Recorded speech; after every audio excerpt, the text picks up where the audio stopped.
mengerucut ke 2 orang, tinggal nanti kita akan memilih dari 2 ini. Wacananya sudah menguat.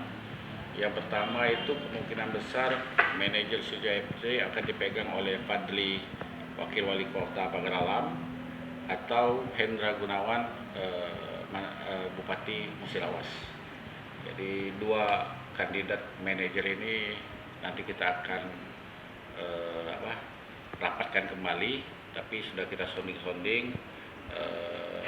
Pada prinsipnya 2 ini bersedia. Nanti kita akan lihat yang mana. Tetapi wacana ini sudah menguat, tinggal kita akan putuskan karena kompetisi belum ada. Jadi kemungkinan di Trofeo ini bisa dari 2 kandidat ini bisa merujuk jadi 1 untuk jadi manajer. Jadilah dulu. Kamu dari Pak Fadli itu dia memang suka dengan sepak bola, dan dia kemarin kita angkat jadi manajer U16. Tentu dia keinginan besar ada.